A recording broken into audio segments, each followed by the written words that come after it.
Ji viewers, welcome back to healthy morning. ये हमारा best 5 का सेगमेंट है और आपको पता है कि बेस्ट 5 के सेगमेंट में हमारे साथ होते हैं कोई ना कोई एक सेलिब्रिटी गेस्ट। आज भी जो हमारे साथ हैं उन्होंने अपना करियर जो है एज अ मॉडल स्टार्ट किया।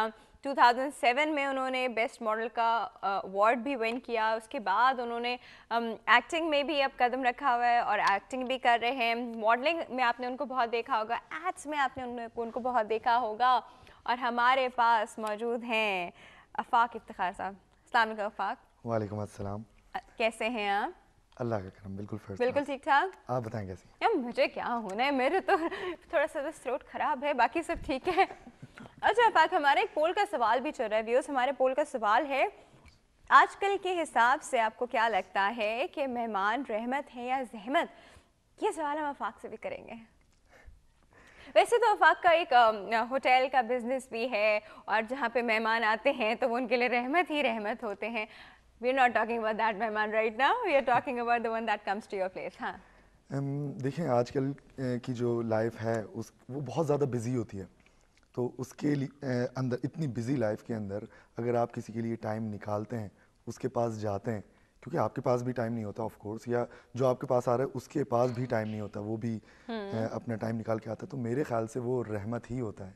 क्योंकि इस बिजी अच्छा ये डेफिनेटली वो रहमत तो होते हैं बिकॉज वो इतनी मुश्किलों से टाइम निकाल कर आते हैं। बट क्या आप उनके लिए टाइम मैनेज कर लेते हैं? टाइम देखें ये भी एक सब्जेक्ट है, टाइम मैनेजमेंट। इसके जिस तरह अल्लाह के करम से मैं एक होटल रन कर रहा हूँ, अपना मीडिया को भी टाइम देता हूँ, फैमिली को भी टाइम देता हूँ। एक फैक्ट्री है, केमिकल फैक्ट्री, उसके अंदर मेरा शेयर है मेरे बहनोई के साथ, तो उसको भी देखना होता है। तो टाइम मैनेजमेंट एक सब्जेक्ट है, अगर आप उसको समझें और टाइम को साथ लेके चलें तो आप बहुत कुछ कर सकते हैं। अच्छा, सेल्फ ऑर्गेनाइजेशन जो होती है ना इस चीज़ में, वो बहुत इंपॉर्टेंट होती है। ये एक स्किल है, ये हर एक को नहीं आता। बट मीडिया में जो लोग होते हैं ना ज़्यादा फाक, जो स्पेशली मॉडलिंग और इन ड्रामाज इन सब चीज़ें जो करने लगे, एक्टिंग करने लगे, दे कान मैनेज टाइम। उनसे आप जब भी बात करते हैं ना, उनकी बड़ी एब्रेट से आपको उनका टाइम टेबल नज़र आता है कि वो खुद भी कहते हैं कि we don't know what's happening, बस जिस तरह हो रहा है we keep on doing it and look for of days. How do you do it? नहीं नहीं, एक्चुअली ये उनके साथ होता है जो यानी टाइम मैनेजमेंट करना नहीं जानते पहले दिन से, जब से, क्योंकि मेरा स्टार्ट ही ऐसा था कि मैंने स्टार्ट किया था अपना मॉडलिंग से, तो उसके अंदर बहुत सारी चीज़ें मुझे, क्योंकि मेरे सीनियर से मैं हमेशा सीखता रहा। अच्छा, स्टार्ट कैसे किया था ये बहुत ये मालूम करना है, ये मालूम करना है। ये एक बहुत ज़्यादा इंटरेस्टिंग स्टोरी है, आपको शायद कोई सुन के इंटरेस्टिंग हंसी आए। स्टोरी सुनाए ना, सुनाऊं? स्टोरी सुनने के मूड में आ हुआ जाए। ऐसा था कि मैं कॉलेज में था, अपने फ्रेंड्स के साथ कॉलेज बंक करके मैं गया हुआ था पार्क टावर्स। कॉलेज बंक करके? हाँ, और पार्क टावर्स के बैक साइड पे था इंडस विजन उस ज़माने में। अच्छा। जी हाँ, तो वहाँ पे मेरी मुलाकात हुई ज़ुरैन इमाम। तो मैं थोड़ा सा स्किनी था, अब तो मैं माशाल्लाह काफ़ी हेल्दी हूँ। नहीं नहीं, हेल्दी मतलब in a sense that you look fit. हाँ, तो ज़ुरैन ने मुझे बोला कि Afaq, do you want to be a model? मैंने तो बोला एक बात है, पार्क टावर से आप पीछे कैसे चले गए? वही बता रहा हूँ, चक्कर में ज़ुरैन गए इमाम। होंगे कि कोई नहीं मॉडलिंग के नहीं चांस नहीं, मिल ज़ुरैन जाए। इमाम पार्क टावर्स में मिले थे। अच्छा, वो आपको उन्होंने पार्क मुझे टावर में देखा मिले? था, अच्छा उन्होंने अच्छा बोला अच्छा, कि भाई ओके। आप मॉडलिंग करना चाहते हैं? मैंने बोला कि मैं एक तो हैरान हुआ, क्योंकि मैंने ऐसा कुछ कभी, क्योंकि मेरे फादर एयरफोर्स पायलट थे, फिर रिटायर्ड होकर पुलिस में गए, मेरे 7 पुश्तों तक यानी फौज में थे सब। सबने टीवी से बाहर से देखा, अंदर जाके नहीं देखा। टीवी नहीं देखा था, यही तो बता रहा हूँ, क्योंकि हमारी लाइफ बिल्कुल ऐसी थी जैसे फौज में होती है। मेरे वालिद साहब सुबह उठा देते, 9 बजे हम सो जाते थे। ओके, तो ऑलराइट। उस फैमिली के अंदर एक बंदा मीडिया में जा रहा है। अच्छा, मेरे फादर बहुत ज़्यादा अच्छे थे, हैं, जिन्होंने इतना सपोर्ट किया कि मैं आज यहाँ पे बैठा हूँ आपसे इतनी बातें कर रहा हूँ। वरना जो 7 पुश्तों तक हमारे जो पैदा होता था पता होता था ये फौज में जाएगा। और हाय हमारे अल्लाह। ननियाल में मेरी वालदा ओके। की तरफ जो पैदा होता था, हम सब दिल्ली पंजाबी सौदागरान से हैं, तो सबको पता होता था इन्होंने बिजनेस में हाथ डालना है। तो मेरे यानी फौज और बिजनेस कम्युनिटी साथ मिलके ओके। तो मैं हूँ आपके सामने। माशाल्लाह। अच्छा, तो फिर तो उससे उन्होंने जुरैन इमाम ने मुझे ऑफर किया, हाँ। लेकिन मुझे यकीन नहीं था। मैंने बोला पता नहीं कौन है, क्या है, मैं क्या करूं। लेकिन किस एक चक्कर में कंपटीशन हो फंसा रहा था, दे मुझे। फेस ऑफ द मंथ, उसके लिए मैंने अपनी पिक्स भेज दी। तो मुझे कॉल आई इंडस से, वहां पे जाके देखा तो वही बंदा बैठा है, कहने लगा भाई तुम आए क्यों नहीं। मतलब मैंने पिक्स भेजी तो हैं, तो मुझे ये नहीं पता था आप ही के पास है। उन्होंने बोला देखो तुम कंपटीशन हो रहा है एक फेस ऑफ द ईयर के लिए, उसके लिए तुम कॉम्पिटिट करो। मैंने कॉम्पिटिट किया, अल्लाह के करम से मैं उसके अंदर बेस्ट हेयर अवार्ड और बेस्ट स्माइल अवार्ड 2003 में जीता था। स्माइल करके दिखाएं। ओए, नो वंडर। ओके। फिर उसके बाद आपा राना शेख थी, क्योंकि इंडस शिफ्ट हो गया था उसी दौरान कंबाइन के अंदर। तो वहाँ से एक सीरियल हो रहा था कंबाइन मीडिया से, वो आपा राना शेख कर रही थी। इंडिया, बांग्लादेश और पाकिस्तान का कंबाइन प्रोजेक्ट था। तो उसके अंदर मुझे एक करेक्टर मिला था बहुत अच्छा, वो मेरा स्टार्ट था बस। फिर उसके बाद अल्लाह के करम से अच्छा, तो फिर अब्बा ने कहा नहीं तुम आर्मी में जाओगे, तुम किस काम में लग गए? नहीं, ऐसा कुछ डंडे वंडे नहीं उठे घर में? नहीं ऐसा नहीं हुआ था, क्योंकि मैं जा नहीं सकता था, मेरी आईसाइट थोड़ी वीक थी, ग्लासेस ये वेयर करता बचपन हूँ। से ये नहीं प्लान किया था इन्होंने कि मैं कुछ वीक कर लूं ताकि जाना ना।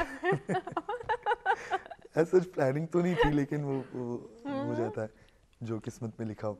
लेकिन बिजनेस मुझे नहीं छोड़ सका, या मैं अच्छा। बिजनेस को नहीं छोड़ सका। ये देख लीजिए अच्छी आज मैं बात बिजनेस में है, हूँ। ये अच्छी बात है। मीडिया के जो हालात है उसमें इस तरह का काम बहुत अच्छी बात। अच्छा, this is how you started, right? फिर बस इस तरह it kept on going. Best model 2007 2007 में बेस्ट एक्टर अवार्ड जीता था। Best actor award. जी, वो था हमारा सीरियल पीटीवी का, अली रिजवी साहब डायरेक्ट कर रहे थे, और जहां बसे दिलदार। इत्तेफाक की बात मैं आपको बताऊं, ये भी बड़ा इंटरेस्टिंग स्टोरी है। जब हमारा सीरियल तैयार हो चुका था, ऑन एयर होने वाला था, तो असल में 2007 में एक ट्रेन एक्सीडेंट हुआ था।